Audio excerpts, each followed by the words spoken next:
आज हम लोग इस वीडियो का बहुत इम्पॉर्टेंट टॉपिक क्रोमोसोम्स पढ़ने वाले हैं, जो कि क्लास 9 का भी बहुत इम्पॉर्टेंट टॉपिक है। सो स्टार्ट करते हैं। The structure in the nucleus of the cell that carries the hereditary characteristics is called the chromosomes. Nuclear cell के न्यूक्लियर का एक ऐसा स्ट्रक्चर जो हेरिडिटी कैरेक्टरिस्टिक्स को कैरी करता हो, उसको बोलते हैं हम chromosomes. It is made up mainly of nucleic acid and protein, जो मेनली न्यूक्लिक एसिड और प्रोटीन से बनता है। During the cell divisions chromosomes can be seen clearly using the compound microscope. जब हम सेल का डिविजन्स करते हैं तो क्रोमोसोम बहुत क्लियरली दिखेंगे अगर हम कंपाउंड माइक्रोस्कोप से देखेंगे तो। Genes which contain the information about the heredity characteristics is in the coded form are located on the chromosomes. Genes जो कि सारी इंफॉर्मेशन कलेक्ट करके रखते हैं वो लोकेट करते हैं क्रोमोसोम्स में। Each species has a specific number of chromosomes. हर स्पीशीज़ का एक स्पेसिफिक नंबर रहता है कि उसमें कितने नंबर ऑफ क्रोमोसोम्स रहेंगे। Each chromosomes is made up of DNA। हर क्रोमोसोम्स DNA से बनता है। And it appears dumbbell shape midway during the cell division. जब सेल डिवीज़न होगा इसका शेप डम्बल हो जाएगा। There is a constricted region on each chromosomes. हर क्रोमोसोम के बीच में कॉन्स्ट्रिक्टेड रीजन रहेगा। It is called the primary constriction और the centromere. This divide the chromosome into 2 parts. ये क्रोमोसोम्स को 2 हिस्सों में बांट देता है centromere. This divide the chromosome into 2 equal parts. Each part is called an arm. The centrome has a specific portion each chromosomes. Depending upon this, there are 4 type of chromosomes. इस पर base chromosomes 4 type के होते हैं। सो अब हम पढ़ेंगे। इस video में हम लोग class 9 Maharashtra board science and technology का एक टॉपिक टाइप्स ऑफ क्रोमोसोम्स पढ़ने वाले हैं कि क्रोमोसोम्स कितने टाइप के होते हैं। क्रोमोसोम्स 4 टाइप के रहेंगे। First is metacentric, submetacentric, acrocentric and telocentric. So first हम लोग मेटासेंट्रिक के बारे में पढ़ने वाले हैं। The centromere is exactly at the mid point in this chromosome. जो सेंट्रोमेयर है वो एग्जैक्टली मिड पॉइंट पर रहेगा इस क्रोमोसोम्स के मिड में। And therefore the chromosomes look like the English letter V. और यहाँ पर क्रोमोसोम्स इंग्लिश लेटर के वी के जैसा दिखेगा। The arm of this chromosomes are equal in length. इस क्रोमोसोम्स के जो आर्म हैं दोनों की लेंथ सेम रहेगी। Second type of chromosome is submetacentric chromosome. The centromere is somewhere near the midpoint in this chromosome, which therefore looks like English letter L. One arm is slightly shorter than the other. ये जो chromosome रहता है ये भी mid point के पास में रहेगा, जिसका शेप दे रखा है L, इंग्लिश लेटर L के जैसे। इसके जो आर्म से छोटे रहेंगे, मतलब एक आर्म बड़ा और एक आर्म छोटा। Third type of chromosome is acrocentric. The centromere is near one end of this chromosome, which therefore just look like English letter J. जो सेंट्रोमेयर होता है वो इंग्लिश लेटर J के जैसा दिखता है। One arm is much smaller than other. इसका जो एक आर्म है वो दूसरे के कंपैरिजन में बहुत ज़्यादा छोटा रहेगा। And the last type of chromosome is tetracentric. The centromere is right at the end of chromosomes, making the chromosomes look like the English letter I. ये इंग्लिश लेटर आई के समान दिखता है। This chromosomes only consist of one arm. Generally in the somatic cells chromosomes are in pair. If the pair consist of similar chromosomes by the shapes and organisations they are homologous chromosomes, and if they are not similar they are called the heterologous chromosomes. ऐसे chromosomes का एक ऐसा pair जिसका shape same रहेगा और organisation भी same रहेगा उसको हम बोलते हैं होमोलोगस क्रोमोसोम्स। और क्रोमोसोम्स का एक ऐसा पेयर जो जिनका आकार, जिनका शेप सेम नहीं रहेगा, वो हेट्रोलोगस क्रोमोसोम से। In case organisms that reproduce sexually, one of the chromosomes pair is different from that all of the others. Chromosomes of these different pairs are called the sex chromosomes or allosomes, and other chromosomes are called the autosomes. So यहाँ पर हमको सभी chromosomes के type की photograph show कर रखी है। First is metacentric, second is submetacentric, third is acrocentric and last is telocentric. So जो मेटासेंट्रिक है वो वी, जो सब मेटा है वो एल, जो एक्रोसेंट्रिक है उसका शेप जे, और जो टेलोसेंट्रिक है उसका शेप आई के जैसा English letter.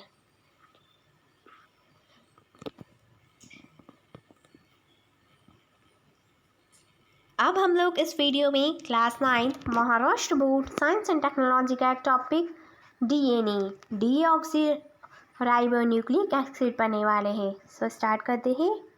Chromosomes are mainly made up of DNA. जो क्रोमोसोम्स होते हैं वो मेनली डीएनए से बनते हैं। The acid was discovered by the biochemist Friedrich Miescher in 1869 while studying the white blood cells. Initially, this acid was reported to be the only in the nucleus of the cell. So तब ये पता लगाया गया कि ये जो acid होता है वो मेनली सेल के न्यूक्लियस में ही पाया जाएगा। Hence, it was named as nucleic acid. तब से इसका नाम न्यूक्लिक एसिड रखा गया। However, it was later realized that it is present in other part of the cells too. फिर बाद में ये रियलाइज़ किया गया कि सेल के दूसरे हिस्सों में भी पाया जाता है। Molecules of DNA are present in all the organisms from virus and bacteria to human beings. DNA सभी ऑर्गेनिजम्स में पाए जाते हैं, चाहे वो वायरस हो, चाहे बैक्टीरिया हो और चाहे ह्यूमन बींग्स हो। These molecules control the functioning, growth and the reproduction of a cell and are therefore called the master molecules.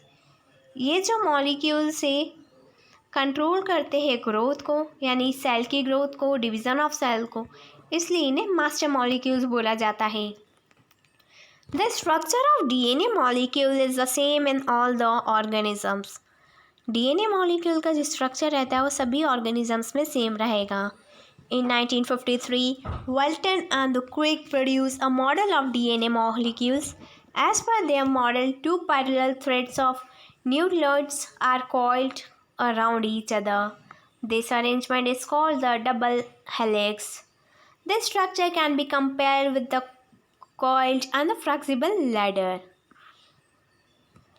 So यहाँ पर हमको डीएनए का बता रखा है कि कैसे न्यूक्लियस सेल डिवाइड हो जाती है क्रोमोसोम्स में और कैसे क्रोमोसोम्स कन्वर्ट होगा जीन्स में। सो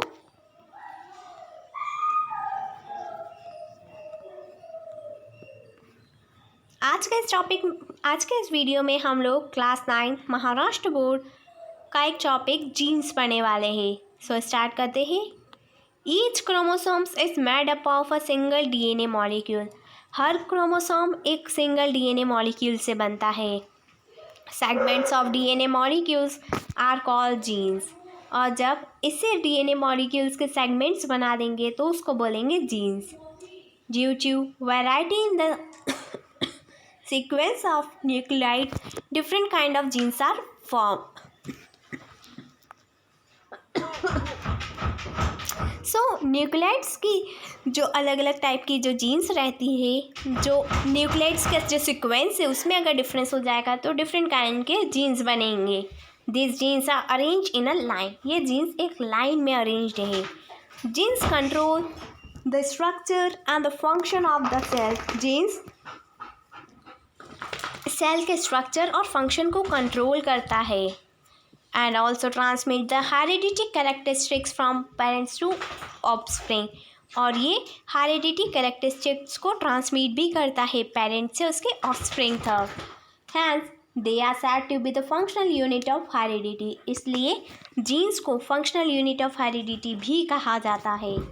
That is why many similarities are seen between the parents and their offspring. Information about the protein synthesize store in the genes. जो प्रोटीन सिंथेसाइज करता है उसकी सारी इंफॉर्मेशन जीन्स में ही स्टोर होती है।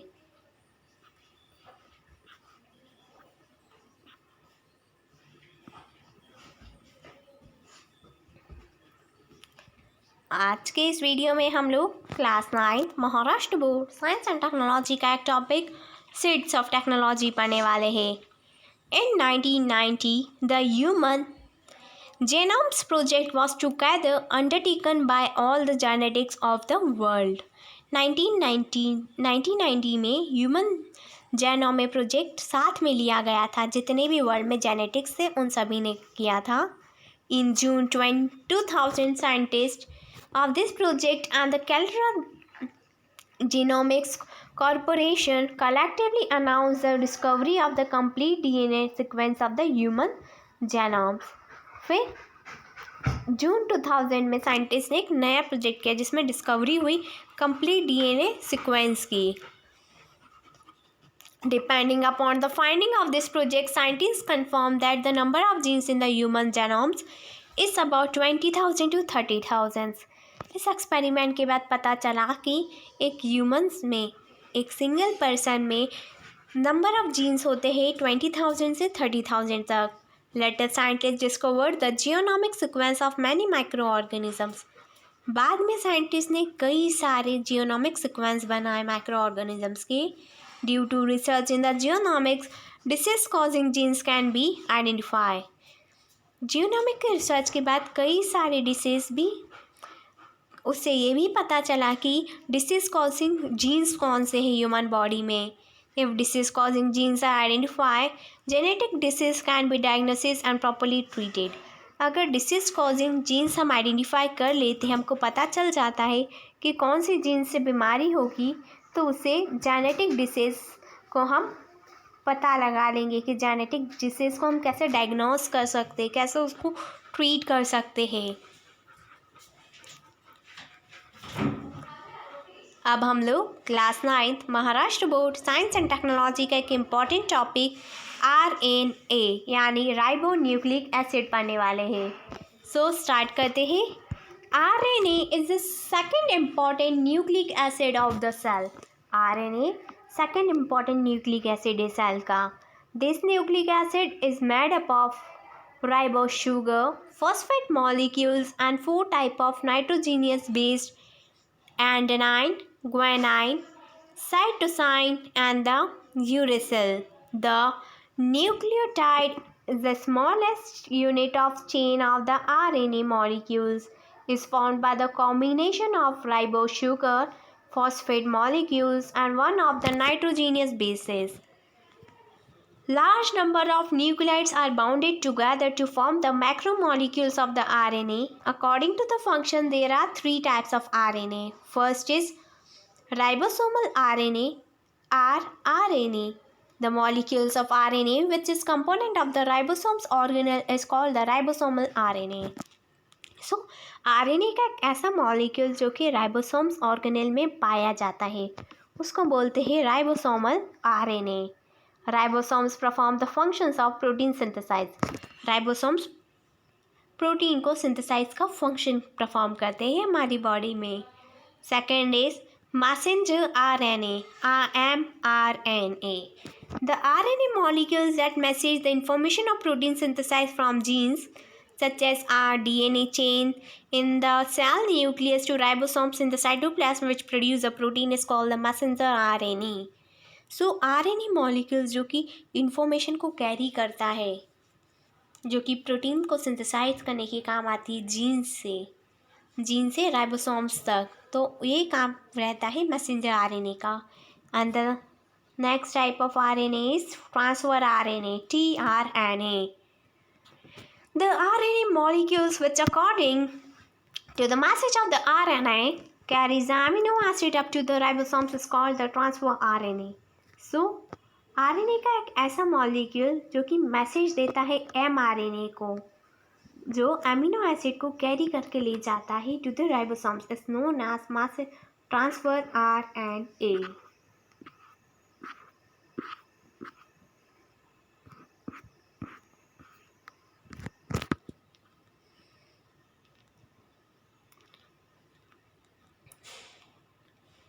आज के वीडियो का एक बहुत इंपॉर्टेंट टॉपिक है मेंडल प्रिंसिपल ऑफ हेरिडिटी, जो कि क्लास 9 का भी बहुत सिंपल टॉपिक है।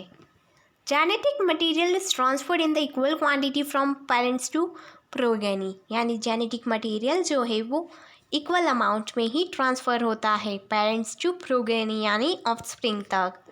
Principal of heredity are based upon this fact. So heredity का जो प्रिंसिपल है वो इसी फैक्ट पर डिपेंडेंट है। If both the parents make the equal contribution to inheritance of characteristic, which characteristics will appear in the progeny? अगर दोनों ही parents की इक्वल कॉन्ट्रीब्यूशंस रहेगा, सो कौन से कैरेक्टरिस्टिक्स प्रोगेनी में जाएंगे? Mendel carry out the research in this direction and put the forth of principle of heredity responsible in such inheritance. The experiment performed by the Mendel about a century ago are quite astonishing. All of the Mendel's experiments were based upon the visual characteristics of the pea plant. These characteristics are as follow. Shape of the seed is round and wrinkled. Color of the seed is yellow and green. Color of the flower is purple and white. Shape of the pod is inflated, concentrate. Color of the pod is green and yellow.